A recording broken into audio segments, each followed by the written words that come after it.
થાનગઢ અત્રેલા થાનગઢ ફૂલવાડી વિસ્તારમાં વર્ષો જૂનું મેલડી માતાજીનું મંદિર આવેલું છે। આ મંદિર ચમત્કારિક હોવાનું કહેવાય છે।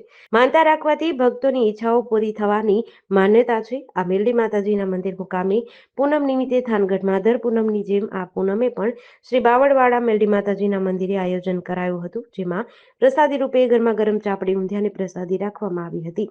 હજારો ભક્તોએ પ્રસાદીનો લાભ લીધો હતો। શ્રી બાવળવાડા મેલડીમાં મકવાણા પરિવાર ટ્રસ્ટ દ્વારા સેવા આપવામાં આવી હતી। હું છું નાનજીભાઈ। આજે શ્રી બાવળવાડા મેલડીમાં ટ્રસ્ટ આયોજિત દર પૂનમે મહાપ્રસાદનું આયોજન થાય છે।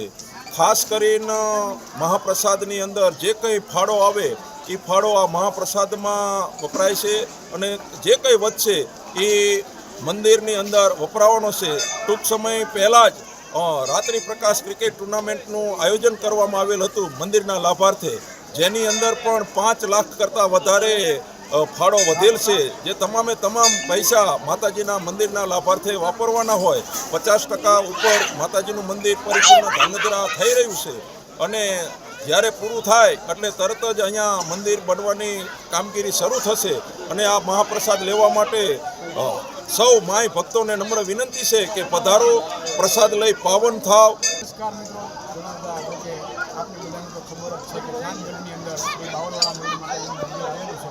એમાં દર પૂનમે જે મહાપ્રસાદ થાય જ છે અને આ પૂનમે ચાપડીની ઊંધિયાનો મહાપ્રસાદ હતો, જેમાં મોટી સંખ્યામાં હજારોની સંખ્યામાં લોકોએ મહાપ્રસાદ લીધો હતો અને આપને પણ વિનંતી છે કે દર પૂનમે મહાપ્રસાદ થાય છે તો એકવાર જરૂરથી અહીંયા મહાપ્રસાદ દેવા માટે પધારો અને ટૂંક જ સમયમાં હમણાં મંદિરનું કામ પણ થવા જઈ રહ્યું છે, જેથી અત્યારે કોતરની કામનું ચાલુ છે।